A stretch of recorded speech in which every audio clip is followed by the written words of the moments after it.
Bonjour, mon nom est Rémi Quirion, scientifique en chef du Québec et PDG des fonds de recherche du Québec.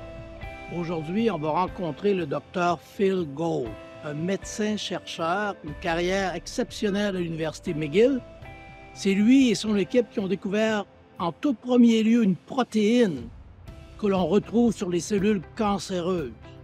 Encore aujourd'hui, on utilise ce test pour détecter 70 % de tous les cancers. Hi, how are you? Nice to see you. Donc, Phil va nous parler de sa carrière à l'université McGill, de sa très grande découverte en lien avec le cancer et aussi comment il voit le futur de la recherche médicale au Québec et au Canada.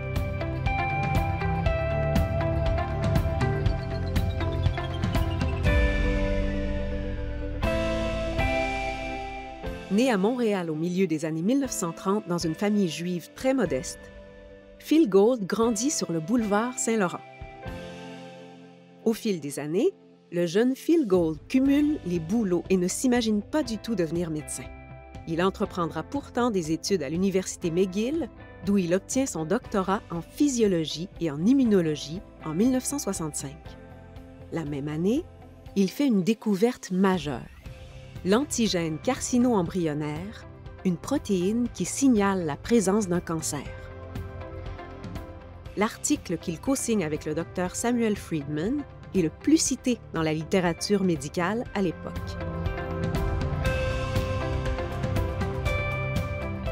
À la fin des années 1960, il devient professeur de médecine à l'université McGill.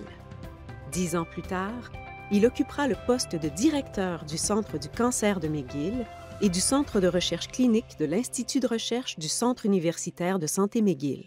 Dr Phil Gould, pour votre apport incommensurable à la recherche biomédicale, je suis honoré de vous remettre le prix Wilder-Penfield. À la retraite depuis 2021, il entretient toujours ses relations dans le milieu médical et continue d'inspirer la relève. Bonjour Phil, merci de nous recevoir chez toi. C'est un honneur d'être ici avec vous et de reconnaître votre contribution exceptionnelle en recherche médicale au Québec, au Canada et partout dans le monde. So we're very grateful that you welcome us in your home and we'll exchange about your life work, what you did at McGill and so on. L'honneur à moi. Et je vous remercie mille fois. You're a Montreal. Yes. You're born in Montreal. Yes. How was Montreal early on, as a kid, as a teenager? I was born, ironically, at the Royal Victoria Hospital. I would go to the other place for the rest of my life. I lived with my grandmother on the Bouillon and the corner of Duluth in the Plateau. Oh. And then when I was about 6 months old, my parents rented a place on Saint Laurent. Oh. The Maine. The Maine in those days. I was 6 months old. I decided to go with them. And I spent the next 17 years in that house on the Maine between Montréal and Villeneuve. All my friends were on the street were Canadiens français. And my favorite sentence was, pourquoi tu m'as frappé? Oh, yeah. So a bit of tension between Jewish community, French speaking. But they became very good friends, Uh-huh. okay, with time. From very early on, you were thinking about a career in medicine or no? My parents were.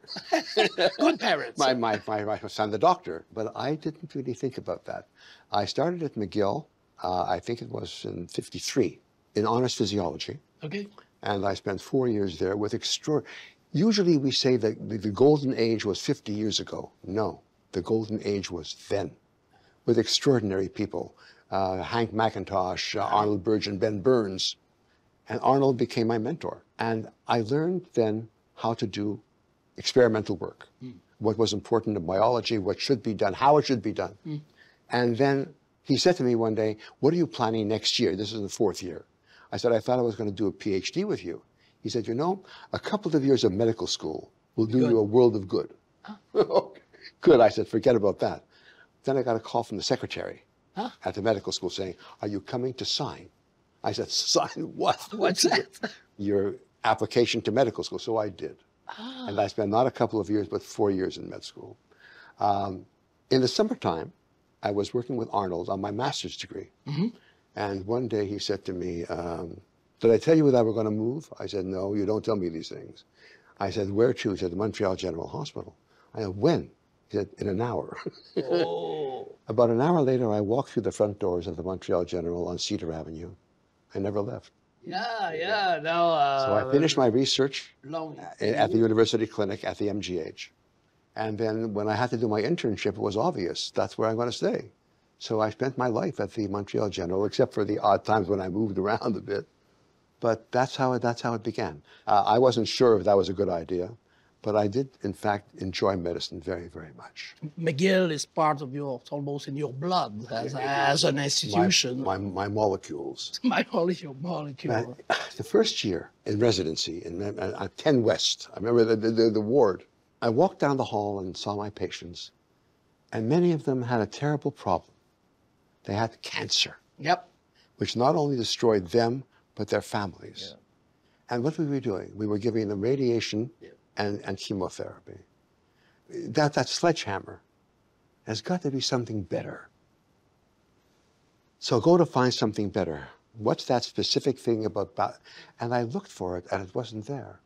So can you tell us a bit? Yeah. How did the idea came about? So there's got to be something better, and I looked at the literature, and indeed there were review articles which said, one in particular said, we have been looking for the tumor-specific phenomenon for over a century.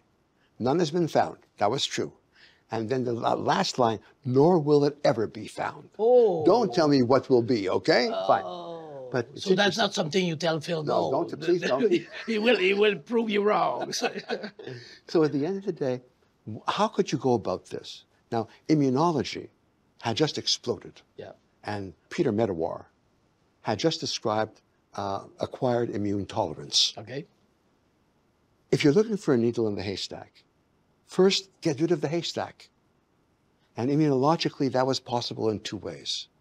By using acquired immune tolerance, where you exposed a newborn rabbit to the normal tissue extract, and as adult, they would not react to that. Yep. But would they react to the cancer? And they did. Ah. And then we immunized the adults. We got a whole anti-tumor anti-serum, threw in the normal tissue, so that the only thing that would be left would be the anti-cancer, and it worked. Now, we found that this molecule in cancer patients, and in a strange fashion, which I can describe if you wish, we also found it in embryonic tissue, in human embryonic tissue from abortuses, from spontaneous abortions. So we called it carcinoembryonic antigen, CEA. We defined the gene family, and the work is going on internationally. And I believe that now there's more and more work to make CEA a target. Yeah. Because not only was it found in bowel cancer, we first described it, but in 70% of all human cancers. It's amazing. Yeah, lung and breast and so on. Amazing. So at the end of the day, it's been the ride of a lifetime. Yeah. I've had the research, I've had student teaching, which is always wonderful, and I've had patient care. Yeah. What more could you ask for? With patient. Yes. Your relationship with patient. Well, it's interesting because they again, you learn from them. They tell you their problems. And in many ways, every problem becomes yours as well. To this day, patients call. Okay. Who should I see? And thank you for what you've done, but I have to go on.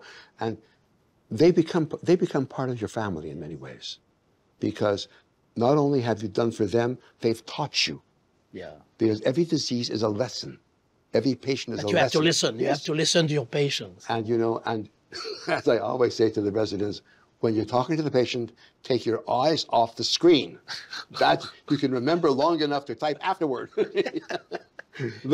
Listen to the patient.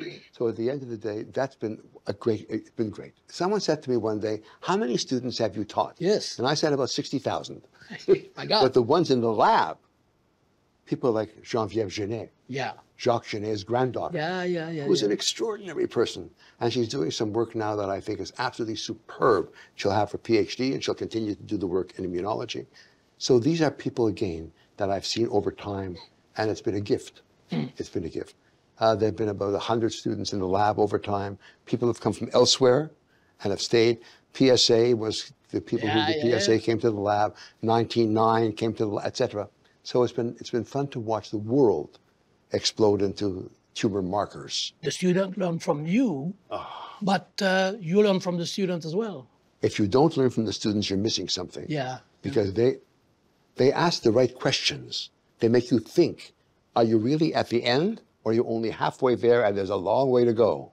And I followed them and watched them as they've done this. You've been very much as well in terms of foundation, fundraising, philanthropy at McGill for various groups. What's your take on that? We always, as scientists, first we go to the governmental agencies and the large agencies to support us. But the fact is, get a magazine called Lifestyles. It's an interesting magazine, which in the first 25 pages talk about donations. 50 million, 25 million, 10 million is a small one, to the universities. We have always been fortunate, both at McGill and at the hospitals, that we've had support. Not in the 25 millions, but at least they do help. Yeah. They support young people. They support our young staff. It's critical. We always depend on outside. No, inside. People for whom we've done something, pay it back. Pay it back. And in fact, they do. And I've often gone to people that I've had as patients and as whatever friends and said, come on, help. And you know what? They're happy to. So never, never stop don't stop asking. During your career and after your big discovery, you must have received a job offer from all over the world. Yes. Why did you decide to stay at McGill and in Montreal? Because I had everything that I needed here. And more importantly, I was giving back to what had been given to me. We lived in a golden age. And that golden age may be past, but we can recapture. I mean, it's easy to say, we can't, we don't have. Well, why don't we have? The Prems, which were a disaster, Give me back my doctors, for God's sake. So at the end of the day, we need more staff. We need, of course, more nurses. My Lord, we need nurses. And a lot of nurses come from away. And they immigrate them to Canada, take them on, we need them. And we can get that golden age back again. It just, don't make it black. It's easy to say how terrible things are. They've always been terrible, but they've always been wonderful as well. So now you'll be a grand sage, and with that come an award for a student. Wonderful. At doctoral level, so there'll be a 4-year award. What would you like to say to this kid, to this student, could be male or female, we don't know? Do it. Don't be afraid. And don't let anyone tell you that you can't. Okay. You can do whatever you think you can do.